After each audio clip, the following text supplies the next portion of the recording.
அண்ணன் திருச்சிக்கு வந்துக்கிறாருண்ணா பிரச்சாரம் பண்றதுக்கு ஓட்டு கேட்டுன்னு சம மாசம்ல தலைவர் எப்பயுமே எம்ஜிஆர் ஐயா மாதிரியே வந்துடுறாரு கண்ணாடியை போட்டு.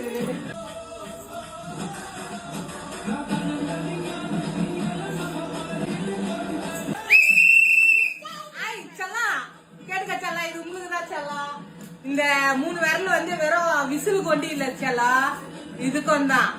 பாத்தீங்களா மக்கள் கூட்டத்தை? சரிங்க செல்லா, உங்களுக்கு சொல்றேன் கேட்டுக்குங்க. நம்ம எம்ஜிஆர் ஐயா இருக்கிறாருன்னு பாத்தீங்களா, அவரும் வந்து படம் நடிச்சுட்டுதான் வந்து நாட்டை ஆண்டுட்டு போயிருக்காங்க. நம்ம ஜெயலலிதா அம்மாவும் வந்து படம் நடிச்சுட்டுதான் நாட்டை ஆண்டுட்டு போயிருக்காங்க. அது மட்டும் இல்ல, நம்ம தாத்தா, எங்க தாத்தா, அவரும் வந்து எந்த தாத்தானா கலைஞர் தாத்தா, அவரும் வந்து கதை எழுதி கொடுத்து ஒரு திரைப்படத்துல கதை எழுதி கொடுத்துட்டு தான் அவரும் போய் கடல் கரை ஓரத்துல தூங்கின்னு இருக்காரு. இப்ப வந்து பாத்தீங்கன்னா நம்ம தலைவர், நம்ம தளபதி, நம்ம விஜய் அண்ணன் வந்து நாட்டை அவர் வந்து ஆடுறதுக்கு வரல, மக்களோட மக்களா சேர்ந்து நல்லது பண்ணணும்னு வந்திருக்காரு. அப்புறம் வந்து கூட இருந்தா குழி பறிக்கணும்னு நினைக்காதீங்க. நீங்க எவ்வளவு குழி பறிச்சாலும் அது வந்து உங்களுக்கே தான். நாங்க யாரும் விழ மாட்டோம், எங்க அண்ணனும் விழ மாட்டாரு. கண்டிப்பா எங்க அண்ணன் ஆட்சிக்கு வருவாரு, நல்லதே நடக்கும் எங்களுக்கு எல்லாம்.